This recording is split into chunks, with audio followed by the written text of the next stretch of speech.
Okay, picture this, 9 long, agonizing days. Imagine you're a parent, standing there, completely helpless, as your child is violently dragged into a car right in front of your own eyes. And we're not talking about some dark, deserted alleyway at midnight. No, this happened in broad daylight. The sheer terror of a moment like that, it's exactly what went down in a recent case that has absolutely gripped local law enforcement and the public alike. So today, we're diving straight into a meticulously executed kidnapping and the incredibly high-stakes rescue operation that followed.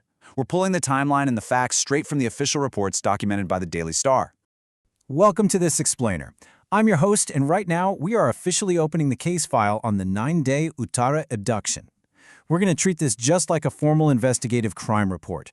We'll be thoroughly analyzing the data, mapping out the geographical timeline, and looking at the precise law enforcement protocols that finally led to a massive breakthrough. The goal here is to really understand how such a brazen crime unfolded and how the authorities managed to piece this giant puzzle together to bring a young student safely back home. To keep things clear, we've broken this explainer into 4 main phases. First up, the incident itself on April 22nd. Second, the investigation and tracking methods. Third, the rescue operation. And finally, we'll wrap up with the current judicial status and the pending charges. All right, Section 1, the incident, April 22. Let's get right into the initial facts of what actually happened that day. You know, the sheer brazenness of this attack is just staggering. Based on the official case statement filed by the deeply traumatized father, the victim was a Class 10 schoolgirl. It was April 22nd. She had just finished a school exam and was simply making her way home. And guys, this really highlights a major security lesson for families. The predictable travel routes of students coming back from exams can be a serious vulnerability. She was intercepted in Uttara Sector 6. The father's harrowing account states that a 19-year-old named Lamin Islam, backed by a heavy crew of 7 to 8 accomplices, forcibly abducted her.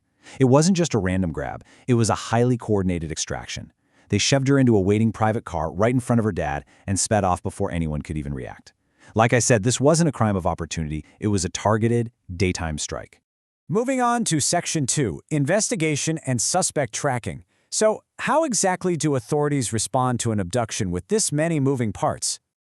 Well, the response from the Uttara East Police Station followed a very strict, methodical, procedural flow.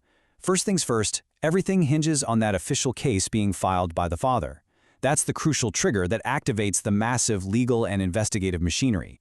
From there, investigators immediately hit the ground, gathering intelligence inputs from the local area.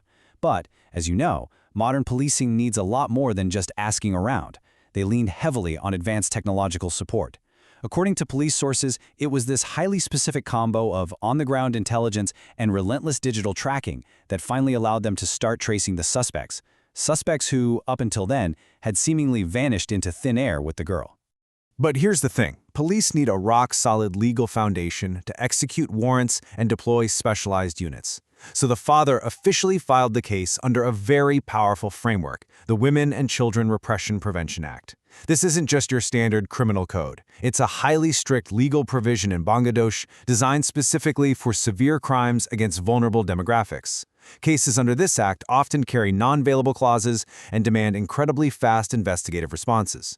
Using this specific act really underscores the extreme gravity of the situation. They were throwing massive resources at this to find the missing Class 10 student before time ran out.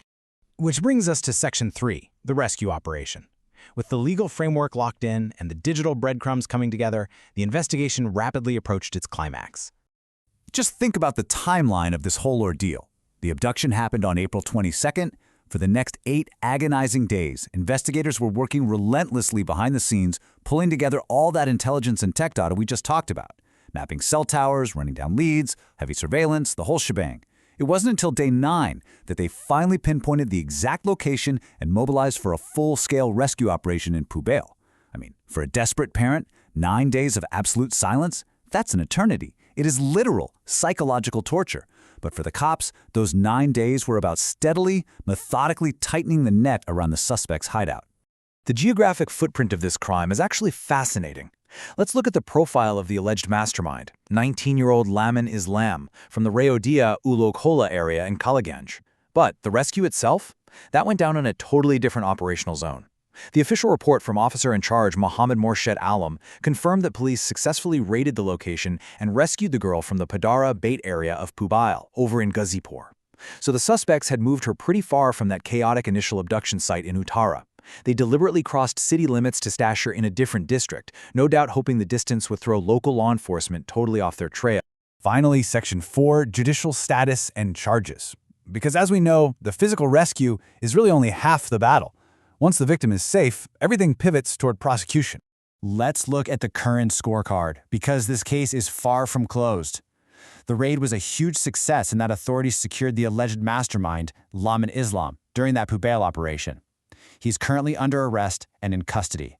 However, those 7 to 8 accomplices, the co-conspirators who physically helped force the girl into the car on that terrifying afternoon, yeah, they are still at large. The police have made it very clear that aggressive, ongoing efforts are currently underway to track down and detain the rest of this criminal network. So what happens immediately after an arrest of this magnitude? The legal machinery literally doesn't stop for a single second. Police actively sought a remand for the accused Mastermind. In fact, when the source report was filed, the primary investigation officer, Inspector Masood Rana, was quite literally on his way to court with the accused. And a remand hearing is absolutely crucial here. It's where police formally ask a judge for more time to interrogate the suspect while they are in custody. Securing that extra interrogation time is basically the golden key to extracting the identities and the hiding spots of those remaining accomplices. Which leaves us with a pretty pressing question. With the 19-year-old mastermind firmly in custody and the Uttara East Police's digital tracking proven to be highly effective, how soon will the rest of these accomplices face justice? While the 9-day physical ordeal is thankfully over, you really have to remember the immense trauma and the long recovery process this young student and her family are just now beginning to face. The initial rescue may be complete, but the investigation under that strict Women and Children Repression Prevention Act, it's really just heating up. It is a stark reminder of both the psychological weight and the massive complexities of modern criminal investigations. We're definitely going to be keeping a close eye on how these judicial proceedings unfold. Thanks so much for joining me for this explainer, and as always, stay curious.